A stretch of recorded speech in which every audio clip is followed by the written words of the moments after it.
Salam ya. Minggu ini juga kita ngomongin tentang IT budgeting ya, dengan topik formula menghitung keuntungan investasi ya. Jadi ada formula dalam menghitung keuntungan investasi. Oke, kita mulai ya. Eh, Dalam setiap metode perhitungan cost benefit dilakukan perkiraan manfaat implementasi teknologi informasi yang dinyatakan dalam ukuran finansial, pasti otomatis. Jadi hubungannya adalah ujung-ujungnya keuangan ya, uang. Seperti mata uang rupiah ataupun dolar Amerika ataupun mata uang lainnya ya, yang tergantung dari organisasinya atau perusahaannya. Terus perkiraan tersebut biasanya didasarkan pada sejumlah asumsi terkait dengan harapan pengembalian ataupun expected return ya. Jadi semua orang pasti berpikir ya, maka perusahaan juga pasti berpikirnya seperti itu. Balik modal, uangnya, keuntungannya yang diperoleh oleh perusahaan kalau sebuah sistem teknologi informasi itu diaplikasikan ya.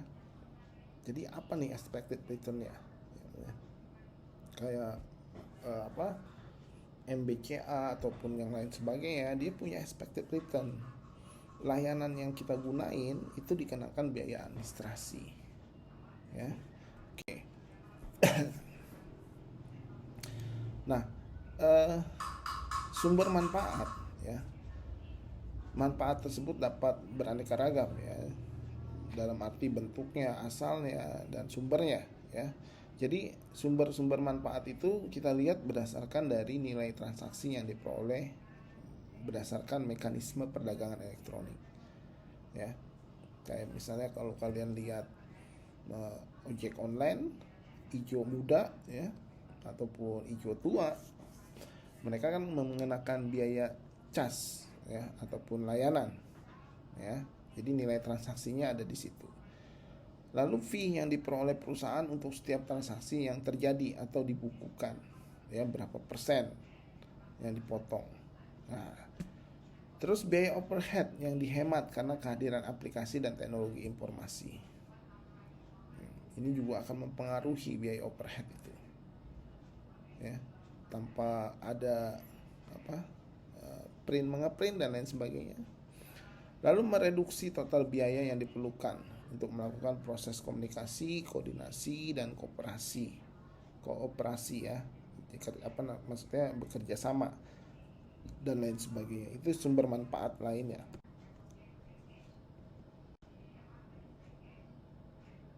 Nah, berdasarkan pengalaman probabilitas terjadinya pengembalian investasi atau ROI dari implementasi sistem lembur di perusahaan itu sekitar 0,75 ya.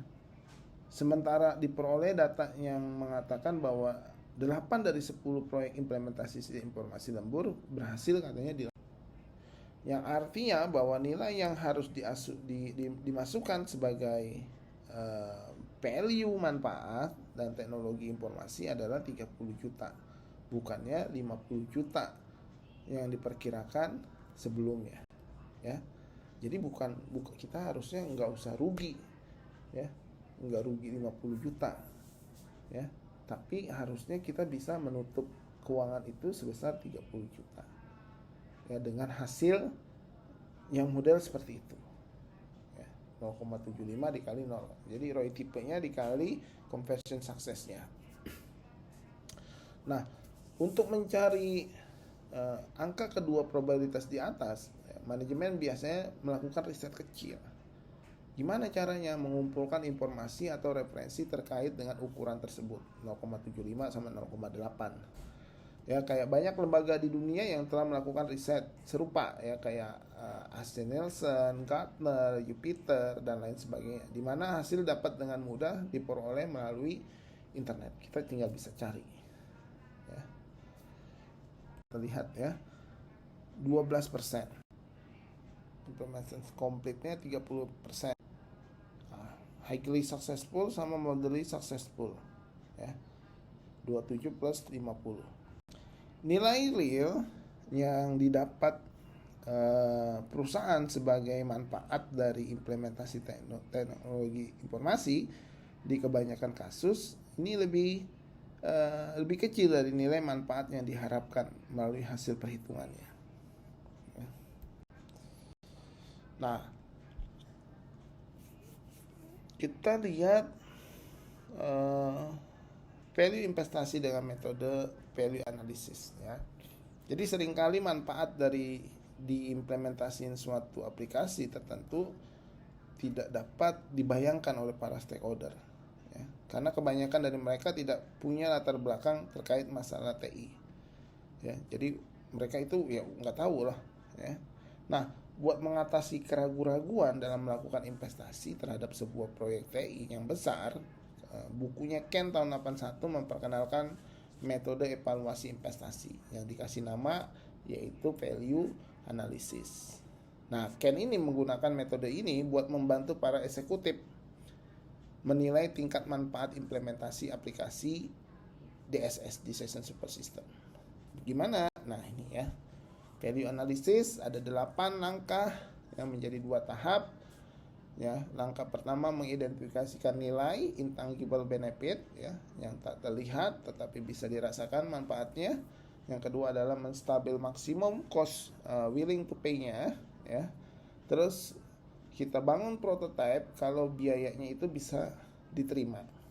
Ya, dievaluasi prototipenya, terus stable cost full scale system ya kita biayain.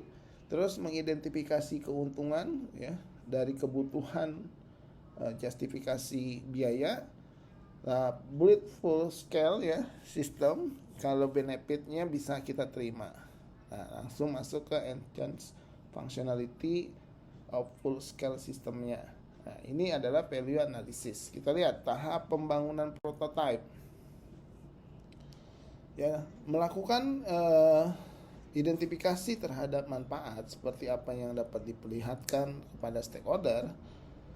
Ini punya besaran biaya maksimum yang sanggup dikeluarkan oleh perusahaan atau investor membuat prototipe aplikasinya. Ya, mengembangkan prototipe aplikasi tersebut, terus mendemokan dan memperlihatkan fitur dan keunggulan aplikasi tersebut kepada stakeholder, khususnya mereka yang menggunakan dan memiliki kewenangan memutuskan alokasi investasinya. Nah, akhirnya setelah sistem tersebut jadi dan diimplementasikan, perlu dilakukan langkah ke-8 untuk mereference investasi yang telah dialokasikan di dalam bentuk perbaikan ataupun peningkatan fitur maupun fasilitas sistem utuh ya, supaya bisa ngasih lebih banyak manfaat. Buat siapa? Buat pemakainya lah ya. Ini yang terjadi dalam hal value analysis. 8 tahap tersebut ya. Oke, mungkin sampai di sini pertemuan kita. Nanti kita lanjut lagi pertemuan berikutnya. Terima kasih.